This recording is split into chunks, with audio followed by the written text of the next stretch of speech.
नमस्कार बच्चों, एक बार फिर से स्वागत है आपका अपने हिंदी गुरु यूट्यूब चैनल पर। आज हम कक्षा 12 की हिंदी आरोह भाग 2 का अध्याय 1 श्री हरवंश राय बच्चन द्वारा रचित कविता आत्मपरिचय के प्रश्नोत्तरों का अभ्यास करेंगे। इससे पहले देखते हैं कविता का संक्षिप्त सारांश। बच्चों, प्रस्तुत कविता में श्री हरवंश राय बच्चन जी ने आत्मपरिचय के माध्यम से अपना संबंध समाज के साथ जोड़ने का प्रयत्न किया है। उनके अनुसार समाज को जानना सरल है, किंतु अपने आप को जानना उससे भी ज़्यादा कठिन है। वे कहते हैं कि प्रत्येक व्यक्ति किसी न किसी रूप में समाज से जुड़ा रहता है। वह उससे हटकर अलग और अकेला नहीं रह सकता, जबकि समाज में उसे व्यंग बाण के रूप में कष्ट भी मिलते हैं। फिर भी उसका महत्व समाज में ही रहता है, किंतु समाज में उनका संबंध प्रेम और कलह से मुक्त होता है। इतना सब कुछ होते हुए भी वह समाज से अलग नहीं रहना चाहता। वह तो हमेशा समाज से ही जुड़ा रहना चाहता है। तो बच्चों, अब देखते हैं इस कविता के प्रश्न और उत्तरों को। इससे पहले आप अगर हमारे चैनल पर पहली बार आए हैं तो वीडियो को लाइक तथा चैनल को सब्सक्राइब अवश्य करें। आइए बच्चों, देखते हैं कविता का पहला प्रश्न। कविता एक ओर जग जीवन का भार लिए घूमने की बात करती है और दूसरी ओर मैं कभी न जग का ध्यान किया करता हूँ। विपरीत से लगते इस कथन को आशय लिखिए।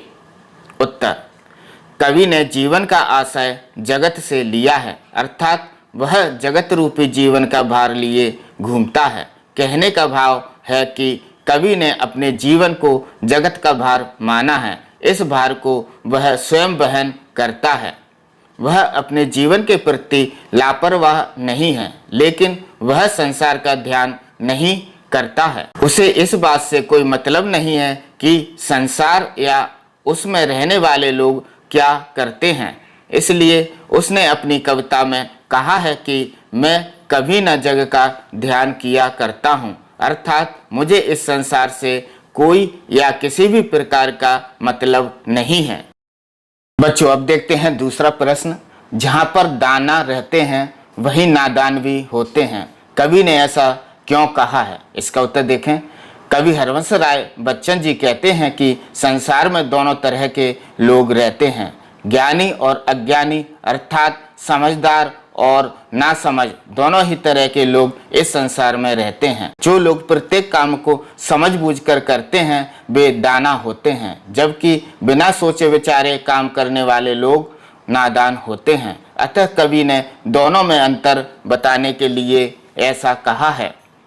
अब देखते हैं प्रश्न तीसरा।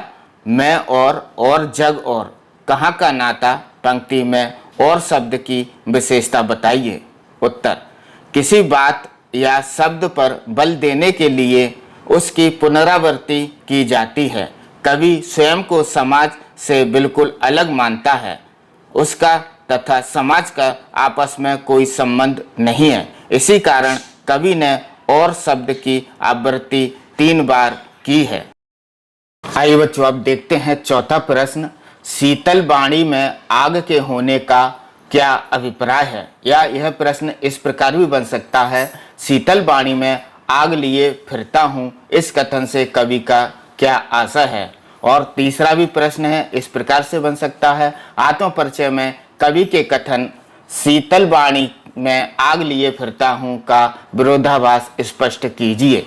ये तीनों प्रश्नों का एक ही उत्तर रहेगा। वह इस प्रकार है, जिस प्रकार अग्नि प्रत्येक वस्तु को जलाकर नष्ट कर देती है, उसी प्रकार वाणी की कटुता व्यक्ति के लिए अग्नि का काम करती है। वह पारस्परिक संबंधों को समाप्त कर देती है। बच्चों, यह जो प्रश्न है काफी छोटे छोटे हैं, जो आपको सुनने मात्र से ही याद हो जाएंगे।